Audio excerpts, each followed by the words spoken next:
Welcome back to The Heat. U.S. President-elect Donald Trump will nominate Iowa Governor Terry Branstad as the next U.S. ambassador to China. His appointment may help ease trade tensions between the two countries. Chinese Foreign Ministry spokesman Lu Kang called Branstad, quote, an old friend. Chinese President Xi Jinping visited Iowa in 2012, 9 months before he became the Chinese leader. Tensions have worsened between Beijing and Washington after recent tweets by Trump and a phone call with Taiwan's leader undermining the One China policy. For more on China-U.S. relations from Beijing, we're joined by Victor Gao. He's a Chinese international relations expert. Here in our Washington, D.C. studio is Brian Becker. He's the executive director of the Answer Coalition. And still with us from Chicago is Frank Wu. He's a distinguished professor at the University of California, Hastings College of Law. And thanks to all of you for being with us. Victor, let me start with you. Terry Branstad, nominated to serve as U.S. ambassador to China under the incoming Donald Trump administration. What's been the reaction to that in Beijing? I think this is a very good nomination, and I hope the governor of Iowa will go through the Senate hearing smoothly and become the U.S. ambassador. China-U.S. relations at this moment are at a very critical moment, and there is a lot of uncertainty and unpredictability. And I think on the Chinese side, we really need to hold the ground very firmly and aggressively promote goodwill and China-U.S. friendship and relations and partnership in the coming 4 years, despite of all the noises, sometimes nasty noises, coming out from the tweets or from the gestures or the phone calls, etc., by President-elect Donald Trump. We hope the gravity of the situation, the heavy responsibilities for nurturing and growing China-U.S. relations will make the governor of Iowa a very, very good and effective ambassador. And we welcome his arrival in Beijing as quickly as possible and become a very good conduit between the Chinese government and the U.S. government, and in this particular case, between President Xi Jinping of China and also the President Donald Trump, eventually when he goes into the White House on January the 20th. We hope the new U.S. ambassador can become a very good bridge to smooth out the problems and to become a catalyst for good, better relations between China and the United States. Brian, there was something of a big uproar over the weekend after Trump took that telephone call from the leader of Taiwan. Some call that move by Trump reckless, provocative, because it undermines the One China policy. What did you make of that exchange? Well, it was reckless. It was a provocation. It was clearly a violation of protocol ever since 1979 when the United States agreed to the One China policy. It also has to be put into the context that the Republican Party snuck into its program a very strong plank about being pro-Taiwan. Again, that too should be understood as not just a provocation, but a sign of the direction of the Republican Party. Of course, Donald Trump naming Branstad as the ambassador will be something that will be welcome in China because of his relationship with Xi Jinping and the fact that he might be seeming to indicate that at least there's two brains going on in Donald Trump's head, not just the one of belligerence and provocation.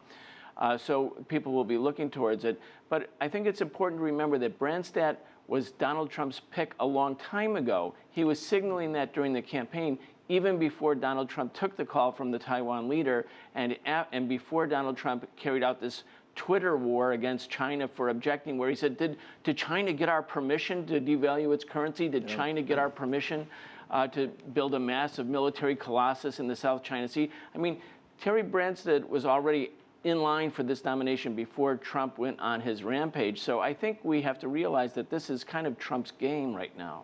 Right. Frank, Brian talks about the Twitter war, and we're seeing something unprecedented here. At the moment, it seems to be foreign policy via a tweet, and Donald Trump has issued some pretty controversial tweets about China, accusing Beijing of currency manipulation, of the military buildup in the South China Sea, of trade policies. Do you see trouble ahead in the Sino-U.S. relationship? This is a tense moment. We are, I think, seeing the first Twitter presidency. And Twitter is inherently a volatile medium. You know, usually it's young people on Twitter, and with the character limit, you can be angry, but you can't really be reasonable. You can't really carry on a conversation, a real adult conversation. But it's hard to tell. Is this bluster? Is this show? Is this for the sound bites, or is it substantive? This appointment signals that there's something else going on. You know, U.S. policy toward China is now bifurcated. Washington, D.C., on both sides of the aisle, so both parties, has tended to be hostile, belligerent, aggressive.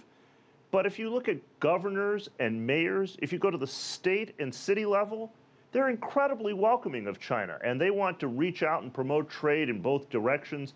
And so Washington, D.C., compared to Iowa, they're two different worlds as far as China is concerned. Victor, if the new incoming administration adopts something of an adversarial relationship with China, what would be the consequences of that, and how would China respond?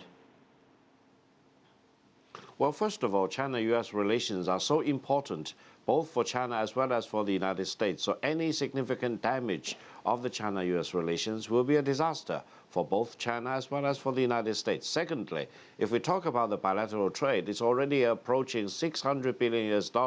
It's the largest single pair of country-to-country trade volume in the world. And China is the biggest creditor to the United States, and we have hundreds of thousands of Chinese students studying in different universities in the United States, and there are tens of thousands of the American students here in China studying Chinese and teaching English. On the people-to-people level, I think in China we have tremendous amount of goodwill towards the American people, and the Chinese government throughout these years, ever since 1979 or even dating back to 1971, has treated the presidency of the United States with respect, and we expect to have a presidency under Mr. Donald Trump with accountability, respectability, and responsibility, and therefore China will need to hold tight, hold the ground, and hopefully that Mr. Donald Trump will become a more responsible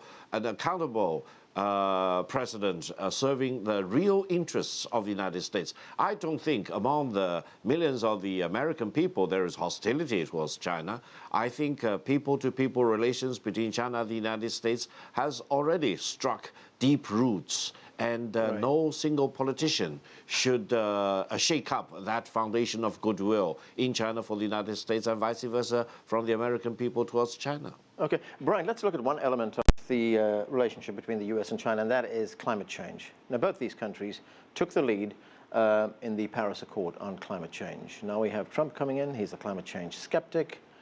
Is that accord now under threat? I'd say yes. I mean, it's a yes from the Trump administration's point of view. He wants to appoint to be in the EPA not just climate skeptics, climate deniers. I mean, these are the folks who are working with the biggest polluters and say, hey, you know what? It's all good. The world's it's not more dangerous. It's just warming up a little bit. I mean, it's really at that level. The Paris Climate Treaty was perhaps President Obama's biggest signature agreement, in addition to the normalizing relations or temporarily easing tensions with Cuba and the Iran deal. However, if Trump pulls out, the Chinese government has made it clear that China's not pulling out. What will this mean? This will mean that the entire world will look to Washington and say, wait, China, a developing country, is willing to set aside some of its developments in order to prioritize the reduction of carbon emissions, but the United States, the biggest, most powerful, the richest, most industrially advanced country in the world, can't do that. I think that will help isolate the United States. And of course, if Trump has any sort of reasonable heads within his cabinet, they might want to tell him that. Frank, I've just got a minute left, but so far the response from China to these tweets, to these comments from Donald Trump have been pretty measured. But is there going to come a time when China's going to say, well, enough is enough? It's been very moderate, very reasonable, and it may be that people are thinking, well, this Twitter feed, it's just tweets. We can sort of ignore it. We can treat it as we treat Twitter, or we used to until a few months ago. It's just for fun. You know, in the mid-19th century, the U.S. sent Anson Burlingame to Beijing. He was so well-liked as an envoy, Beijing sent him back to D.C. to represent China. I don't know if we should have hopes that high, but relations between the U.S. and China go back a long ways, and they've had ups and downs, and let's hope that we're headed upward despite this current rocky moment. Okay, Frank Wu, Victor Gar, Brian Becker, thanks to all of you for joining us.